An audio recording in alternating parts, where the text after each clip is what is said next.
வணக்க மக்களே, சற்றுமுன் கிடைக்கப்பட்ட மிக முக்கிய தகவல் ஒன்று வெளியாகி இருக்கிறதா? துணை முதல்வர் பதவி விஜயா, அல்வா மாதிரி ஆஃபர்களை அள்ளி வீசும் அமித்ஷா, அதிர்ச்சியில் எடப்பாடி பழனிசாமியா? வாங்க வீடியோவை முடிவாக்கலாம். அதாவது தமிழகத்தில் வரக்கூடிய இந்த 2026 சட்டமன்ற தேர்தல் என்பது நெருங்கக்கூடிய இன்னும் 2 மாதங்கள் மட்டுமே இருக்கும் சூழல்தான் தமிழக அரசியலிலே அனைத்து கட்சிகளும் அதற்கான வேலைகள் எல்லாம் தொடங்கிவிட்டதா? அதாவது அனைத்து கட்சிகளும் தங்கள் கூட்டணி தொகுதி பங்கீடு அரசியலில் மும்பாரமாக செயல்பட தொடங்கிவிட்டதா? அந்த வகையில்தான் திமுக கூட்டணி தமிழகத்தில் ஒரு வலுவான கூட்டணி வைத்திருக்கும் நிலையில்தான் அவர்களுக்கான கூட்டணி கட்சிக்கான தொகுதி பங்கீடு எல்லாம் முடிவடைந்த நிலையிலே பேசப்பட்டு வந்ததுதான். அந்த நிலையில்தான் எதிர்க்கட்சித் தலைவர் எடப்பாடியார் இன்று வரை யாருக்கு கூட்டணி கட்சிகள் எவ்வளவு தொகுதிகள் என்பதை இன்றும் அறிவிக்கப்படாத சூழல்தான் தமிழக அரசியலிலே ஒரு பரபரப்பை ஏற்படுத்தி இருக்கிறதா? இந்த வகையில்தான் புதிதாக ஆரம்பித்துள்ள விஜயின் தமிழக வெற்றிக் கழகம் என்பது கண்டிப்பாக வருகின்ற சட்டமன்ற தேர்தலில் தமிழகத்தில் கண்டிப்பாக ஒரு மாற்றத்தை ஏற்படுத்தக்கூடிய வகையில்தான் நிகழ்வாக பேசப்பட்ட அந்த செய்தியாகவும் பார்க்கப்படுகிறதா? 2026 தமிழக சட்டமன்ற தேர்தல் முன்னிட்டு அரசியல் சூழல் நாளுக்கு நாள் பரபரப்பாகி வரும் நிலையில்தான் தேசிய ஜனநாயக கூட்டணிக்கு ஒரு புதிய கட்சி என்ட்ரி கொடுக்கும் என்று அதிமுக வட்டாரங்கள் தெரிவிக்கிறதா?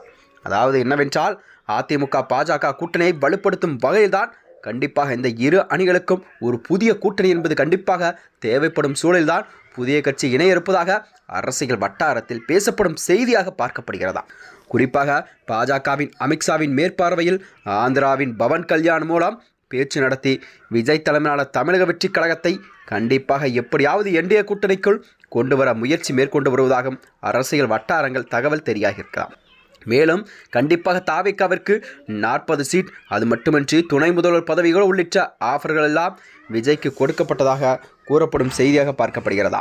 அதாவது தமிழகத்தில் ஆளும் திமுகவோ தனது கூட்டணியை ஆரம்பத்தில் முதலே வலுப்படுத்தி வருகிறது. அதே நேரத்தில் எதிர்க்கட்சியான அதிமுக தலைமையிலான அணியில் கூட்டணி குறித்து இன்னும் ஒரு தெளிவான முடிவு எடுக்கப்படவில்லை. இதனால் கூட்டணி கணக்குகள் பல்வேறு திசைகளில் நகர்ந்து கொண்டிருக்கிறதா? அதே நேரத்தில் எடப்பாடியும் திமுக அரசை அகற்ற வேண்டும் என்ற இலக்குடன் தான் பாஜக மீறிடம் தீவிரமாக செயல்பட்டு வருவதாக கூறப்படுகிறதா? ஆனால் கூட்டணி விஷயத்தில் எடப்பாடி பழனிசாமி கடுமையான நிலைப்பாட்டில் இருப்பதால் அரசியல் வட்டாரங்கள் தெரிவிக்கிறதா? இதனால்தான் முன்னாள் அமைச்சர் அதிமுக தலைவர்கள், அதாவது சசிகலா, ஓபிஎஸ் போன்றவர்களெல்லாம் கூட்டணிக்குள் கொண்டு வருவது குறித்த பேச்சுவார்த்தை நடைபெற்ற நிலையில்தான் அவை எடப்பாடி பழனிசாமியின் பிடிவாதத்தில் தான் தள்ளிப்போனதும் இந்த சூழலில் மத்திய அமைச்சர், அதாவது பியூஷ் கோயல் அவர்கள் மற்றும் பிற தலைவர்கள் எல்லாம் மூலம் அதிமுக பாஜக இடையே தொகுதி பங்கீடு குறித்து பேச்சுவார்த்தை நடைபெற்றதாகவும் கூறப்படுகிறதா? இந்த விவகாரத்தில் தொடர்ந்த அமித்ஷா அவர்கள் நேரடியாக தலையிட்டு பேச்சுவார்த்தை நடத்த டெல்லி அழைத்ததாகவும் தகவல் வெளியாகி இருக்கிறதா? இருப்பினும் அதிலும் எந்த ஒரு தீர்வும் கிடைக்காததால் தற்போது ஆபரேஷன் விஜய் என்ற அரசியல் முயற்சியில் பாஜக ஈடுபட்டதாக கூறப்படுகிறதா?